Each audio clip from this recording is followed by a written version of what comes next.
Hello to all students. आज हम discuss करेंगे biological role of alkaline earth metals. तो देखो, जो हमारी एल्कलीन अर्थ मेटल्स हैं यानी कि ग्रुप 2 की मेटल्स, उसमें मेनली जो कैल्शियम आयन है उसकी बायोलॉजिकल इंपॉर्टेंस हमें डिस्कस करनी है। कैल्शियम के बायोलॉजिकल इंपॉर्टेंस के रिगार्डिंग जो मेन पॉइंट है वो मैं आपको यहाँ पे बता रहा हूँ। देखो, सबसे पहले हमारे पास calcium plays important role in skeletal formation. It is the major constituent of bone, teeth and shells. तो हमारा जो कैल्शियम है वो स्केलेटल फॉर्मेशन में बहुत ही इंपॉर्टेंट रोल प्ले करता है। हमें पता है जो भी हमारी बोन्स वगैरह हैं, टीथ हैं, या जो भी हमारी बॉडी शेल्स हैं, उनका जो मेन कॉन्स्टिट्यूएंट एलिमेंट है वो कैल्शियम आयन ही है। तो ये इसका पहला बायोलॉजिकल रोल है। सेकंड पॉइंट के अंदर मैंने काफी बायोलॉजिकल रोल इसमें कवर किए हैं, मतलब एक से ज्यादा बायोलॉजिकल रोल हैं, तो वो आप वन बाय वन देख लेते हैं। It act as a messenger for hormonal action, it act as a trigger for muscular contraction, it act as a initiation of blood clotting and it also plays role in the stabilisation of protein structure, it help in the maintenance of rhythm of heart.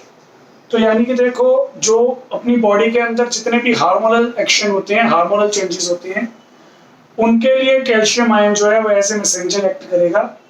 और उसी के साथ साथ जो भी muscular contraction होती है, जैसे आंखों का झपकाना, ऐसी जो मस्कुलर कॉन्ट्रैक्शन है उसके लिए ये एज ए ट्रिगर काम करेगा, मतलब उस प्रोसेस को स्टार्ट करवाने में हेल्प करेगा।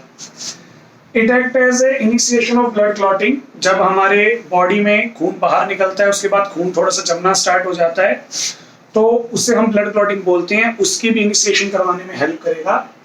And it also plays role in the stabilisation of protein structure, जो हमारे प्राइमरी सेकेंडरी टर्शियरी प्रोटीन्स के स्ट्रक्चर होते हैं, क्वाटरनरी भी, उनके स्ट्रक्चर्स को स्टेबल करने में हेल्प करता है।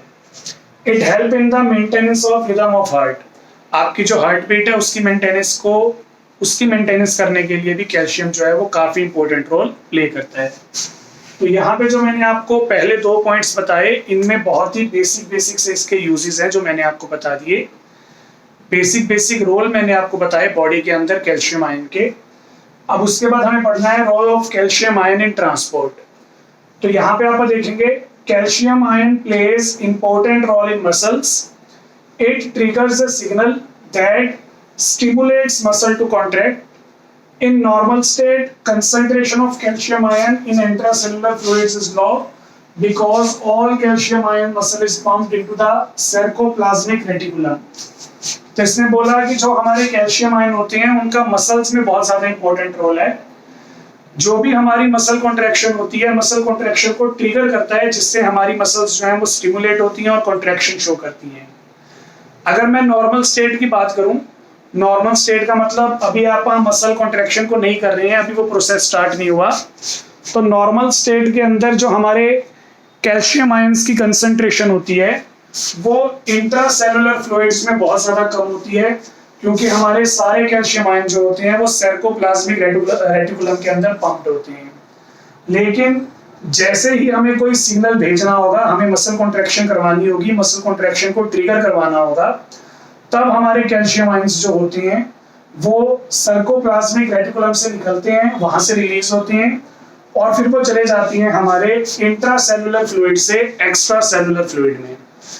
इंट्रासेलुलर फ्लूइड के अंदर कैल्शियम आयंस की जो कंसंट्रेशन होती है वो अप्रोक्सीमेट 10,000 टाइम्स लेस होती है एक्स्ट्रा सेलुलर फ्लूइड से।